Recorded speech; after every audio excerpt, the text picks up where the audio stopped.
Hello everyone, आज हम करेंगे क्लास 5 की ईवीएस की worksheet chapter number 13 our earth natural satellite. First one is tick the correct answer. The closest neighbour of the earth in space is. सबसे closest neighbour कौन सा है earth का? वो है moon. Moon is a lonely and silent place because it does not have. Moon सबसे lonely और silent place क्यों है? क्योंकि इसके पास एयर नहीं है, वहाँ पर एयर नहीं है बिल्कुल भी।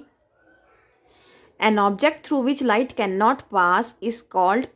ऐसा कोई ऑब्जेक्ट जहाँ से लाइट पास नहीं हो सकती उसको हम कहते हैं opaque. The first artificial satellite launched by India in 1975 was. First artificial satellite बतानी है जो कि इंडिया ने लॉन्च की थी, वो थी Aryabhata.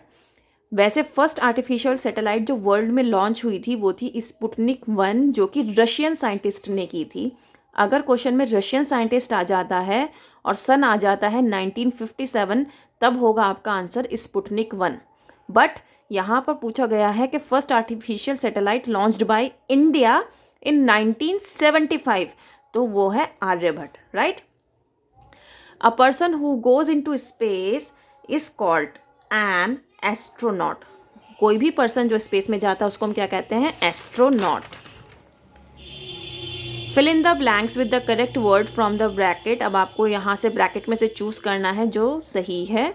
The surface of the moon is very rough. जो सरफेस है मून की वो रफ है। क्यों वहाँ पर? क्योंकि क्रेटर्स हैं, बहुत ज़्यादा होल्स हैं, गड्ढे हैं। किसकी वजह से? जो मीटियोराइट्स आकर गिरते हैं। The astronaut who stepped on the moon with Neil Armstrong was. जो एस्ट्रोनॉट थे जिन्होंने मून पर कदम रखा था नील आर्मस्ट्रॉन्ग के साथ, वो कौन थे? Edwin Aldrin. When the moon is completely in the dark shadow of the earth। जब मून जो है completely dark shadow में होता है अर्थ की, तब हम कहते हैं total lunar eclipse। Tides are caused in the oceans। Tides क्यों होती हैं? जो लंबी लंबी लहरें हैं वो क्यों उठती हैं? वो इसलिए होती हैं क्योंकि मून का जो ग्रेविटेशनल पुल है वो बहुत ज़्यादा है। The satellites that send messages from one country to another are called communication satellites। और वेदर सैटेलाइट्स कौन सी होती हैं? वो वाली होती हैं जो हमें वेदर का बताती हैं, हमें ये पहले से बता देती हैं कि कब अर्थक्वेक आने वाला है, या फिर कोई डेंजरस स्टॉर्म आने वाला है, या फिर साइक्लोन्स वगैरह आने वाले हैं। Now write the short answers. Who was the first man to go into space? तो वो थे major Yuri Gagarin. Who was the first women to go into space? वो थी Valentina Tereshkova of Russia. Now name the first man made satellite. वो है Sputnik 1। Who was the first Indian astronaut? First Indian astronaut आपको बताना था, squadron leader Rakesh Sharma. Name the first person who landed on the moon. जिसने पहली बार कदम रखा था moon पर, वो थे Neil Armstrong. What are the space telescopes called? जो स्पेस के टेलीस्कोप है उनको हम क्या कहते हैं? Hubble's telescope. Now answer these questions. Why does the moon shine? Moon shine क्यों करता है, चमकता क्यों है? The moon does not have any light of its own. उसकी अपनी कोई लाइट नहीं होती है, बट शाइन्स, लेकिन वो चमकता है। Because it reflects the light of the sun that falls on it. क्योंकि वो रिफ्लेक्ट करता है लाइट जो कि सन की उसके ऊपर पड़ रही है। How does the atmosphere surrounding the earth protect us? किस तरीके से जो एटमॉस्फेयर है अर्थ के सराउंडिंग वो हमें बचाता है? The earth is surrounded by a layer of the atmosphere which absorbs a part of the strong heat of the sun। अर्थ के चारों तरफ एक लेयर है एटमॉस्फेयर की जो एब्जॉर्ब करती है स्ट्रॉन्ग हीट सन की, and allows only a part two reach the earth during day. और कुछ ही पार्ट है जो उसका जो अर्थ तक पहुंचाती है दिन में। At night it does not allow the heat of the earth to escape. और जो अर्थ की हीट होती है उसको जगह नहीं देती है एस्केप करने के लिए। The atmosphere protects us from dangerous radiations. Dangerous radiation से, जो खतरनाक रेडिएशंस होती हैं, उससे बचाता है। And meteors which would otherwise have fallen on the अर्थ। और जो मीटियोर्स होते हैं जो कभी गिर जाएं कभी अर्थ पर, तो उससे भी एटमॉस्फेयर हमको बचा कर रखता है।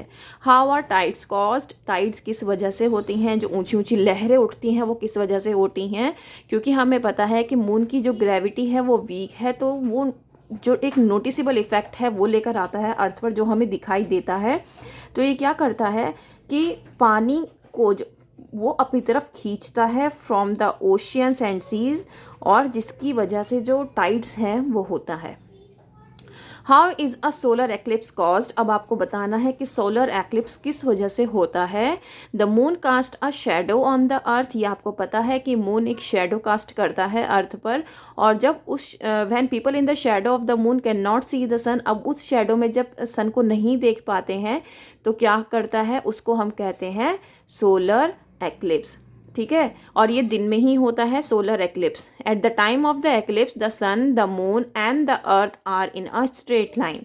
जब भी सोलर एक्लिप्स होगा या ल्यूनर एक्लिप्स होगा, तीनों एक लाइन में होंगे, सन, मून और अर्थ। और जैसे ही मून अपनी जगह से हटेगा ऐसे ही एक्लिप्स ओवर हो जाएगा और आपको सन नज़र आने लगेगा।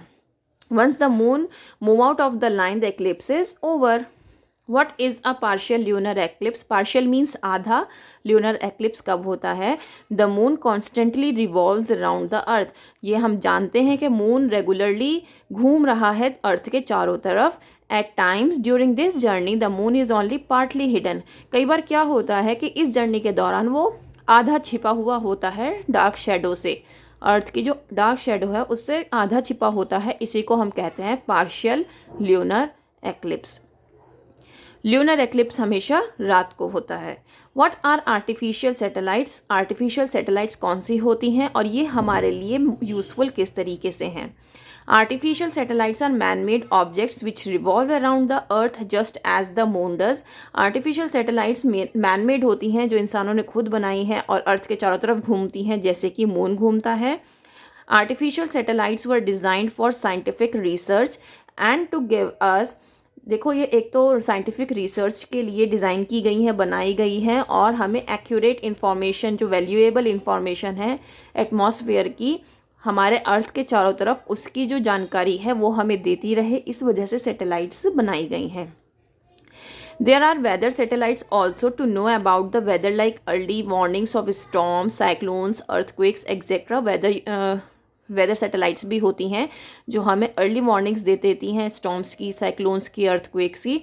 Communication satellites are also there which send messages from one country to another, जो कि एक कंट्री से दूसरी कंट्री में मैसेजेस पहुंचाने में मदद करती हैं।